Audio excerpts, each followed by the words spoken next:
Hey everyone, welcome back to today's tip and hint. And today we are going to expand on our last tip and hint when we were talking about logging your food, tracking your food. Today we're going to be talking about logging and tracking your exercise.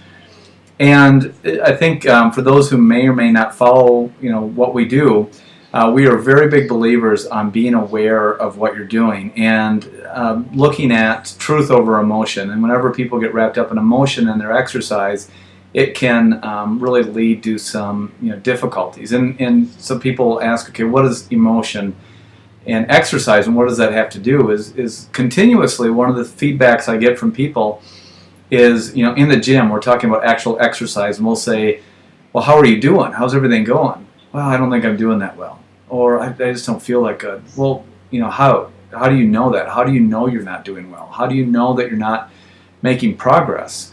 And it's all based on emotion, based on how they feel, and based on how they think they're doing. And there's nothing wrong with that. It's just if you're basing your progress on how you feel, a lot of times those emotions are going to lead you in the wrong way, where your emotions actually can be dictated by facts. And the truth is, if you're writing stuff down, you're going to know much more easily whether or not you're making progress or not. So you should be tracking and writing everything down to make sure that you are making progress, because if you can see on paper that you're making progress, then you're going to be able to much more easily identify and feel good about what you're doing. And the thoughts of, well, I'm not doing well, aren't going to creep into your head because you've already identified that you are making progress based on what you've recorded.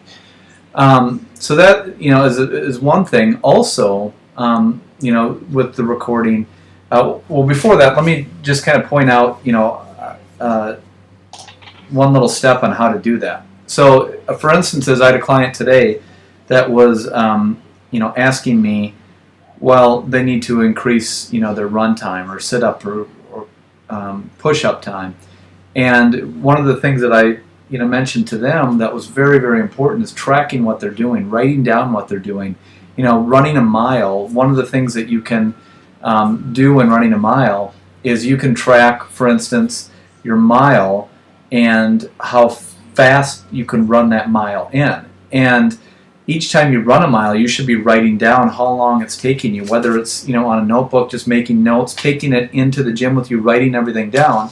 Because if we use that analogy or that example, if someone is running a mile, and let's say they run it in 6 minutes and 20 seconds, and they're trying to make progress, and they don't write it down, unless you have a photographic memory, you're not going to remember from time to time how exactly that you did. And so therefore, that's when the emotions start creeping in. You're like, well, I think I did this, or I think I did that, or I feel this way, or feel that way. Where if you write it down when you're exercising, then you know exactly, well, last time I did 6 minutes and 20 seconds. Then that gives you the motivation to look at it, take the emotions out of it, and say, okay, it doesn't matter how I feel today, it doesn't matter, whether I'm good mood, bad mood. Last time I did 6 minutes and 20 seconds. Today I need to do 6 minutes and 15 seconds. Or another common thing is, let's say this gentleman, he's doing a circuit of push-ups and sit-ups.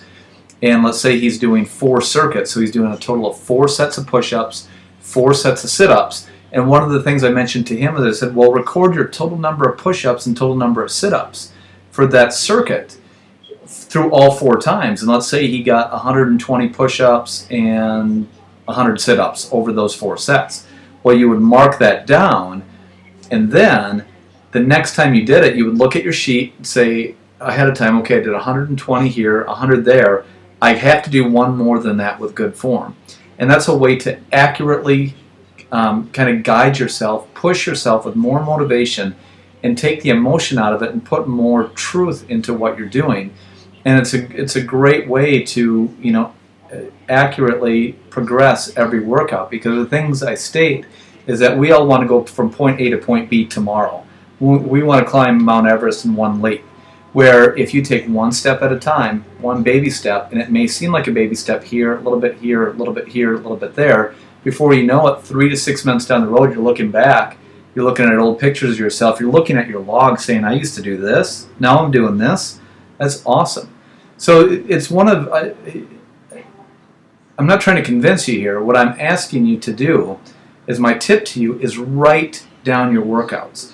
log your workouts down and see if it doesn't focus you more, see if it doesn't motivate you more, see if it doesn't get your results better and predictable. Because when you hit a plateau, is the plateau based on how you feel, or is the plateau based on facts? Because when you do that, then your results are much more predictable and accurate.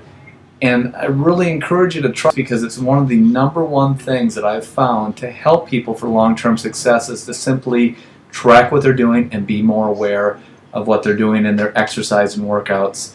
And I hope that you give that a try, and I thank you for joining us today for today's tip. When you feel that something's wrong, I'll shelter you and keep you warm. I'll never let you walk alone.